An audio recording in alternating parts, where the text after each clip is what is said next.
Hi friends, welcome to Bala's kitchen. நம்ம இன்றைக்கி என்ன செய்ய போகிறோன்னா, குழந்தைங்களுக்கு ரொம்ப பிடிச்ச ஆரஞ்சு ஃப்ரூட் கேக் தாங்க செய்ய போகிறோம். ரொம்ப டேஸ்டியாக ஈஸியாக செஞ்சிடலாம். இதில் பார்த்திங்கன்னா முட்டை மைதா நம்ம சேர்க்க போகிறதில்ல, கோதுமை மாவு வச்சு செய்ய போகிறோம். அது ரொம்ப ஹெல்த்தியானது கூடங்க. எல்லாருமே தாராளமாக சாப்பிட்லாம்.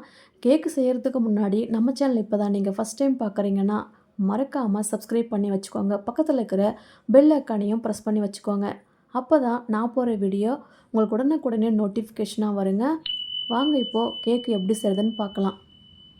அப்படியே ஸ்கிப் பண்ணாமல் வீடியோ பாருங்கள். ஃபஸ்ட் நம்ம மிக்ஸி சார் எடுத்துக்கலாம். இப்போ 1/2 கப்பு சர்க்கரை சேர்த்துக்கோங்க. நான் ஒரு ஆரஞ்சுவை தோல் நீக்கி வச்சுருக்கேன், அதையும் சேர்த்துக்கோங்க. ஒரு ஆரஞ்சுவை முழுசாக சேர்த்துக்கலாம். இப்போ இதில் 4 ஸ்பூன் தயிர் சேர்த்துக்கோங்க. புளிப்பில்லாத தயிர் சேர்த்துக்கோங்க. 1/4 கப்பு ரீஃபைண்ட் ஆயில் சேர்த்துக்கோங்க. 1 ஸ்பூன் வெண்ணிலா எசன்ஸ் சேர்த்துக்கோங்க. இதெல்லாம் சேர்த்து ஒரு மிக்ஸியில் அடித்து எடுத்துக்கலாம். இப்போ ஒரு பவுலில் 1 கப்பு கோதுமை மாவு எடுத்துக்கலாம். 1 spoon baking powder, 1/2 spoon baking soda சேர்த்துக்கோங்க. இப்போ நம்ம மிக்ஸியில் அடித்து வச்சதையும் உள்ளே சேர்த்துக்கோங்க. உள்ளே சேர்த்துட்டு நல்லா மிக்ஸ் பண்ணி விடுங்க. ஒரே டைரெக்ஷனில் மிக்ஸ் பண்ணி விடுங்க. மெதுவாக அப்படியே கலந்து விடுங்க. பாருங்கள், இந்த மாதிரி நல்லா கலந்து வச்சுக்கோங்க. பாருங்கள், கலந்து எடுத்தாச்சு. இப்போ இதில் நம்ம டியூட்டி ஃப்ரூட்டி சேர்த்துக்கலாம். 1 கப்பு சேர்த்துக்கோங்க. நான் கையால் தான் சேர்க்குறேன். நீங்கள் கப்பால் சேர்க்குறதா இருந்தால் 1 கப்பு சேர்த்துக்கோங்க.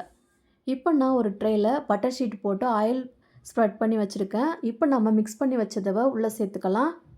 இப்போ இதில் கொஞ்சம் நட்ஸு சேர்த்துக்கோங்க. அப்படியே நல்லா டேப் பண்ணி விட்டுடுங்க. நான் ஆல்ரெடி பிரியாணி பாத்திரத்தில் 10 நிமிஷம் ஃப்ரீ ஹீட் பண்ணி வச்சுருக்கேன். இப்போ இதை உள்ளே வச்சிடலாம். இப்போ பிளேட்டை போட்டு மூடிடுங்க. ஒரு 30 மினிட்ஸ் அப்படியே சிம்மிலே இருக்கட்டுங்க. 30 மினிட்ஸ்க்கு அப்புறமா ஓப்பன் பண்ணி பார்த்தாக்கா சூப்பரான கேக்கு ரெடி ஆகிடுச்சு. ஆரஞ்சு ஃப்ரூட்டி கேக்கு ரெடி ஆகிடுச்சு.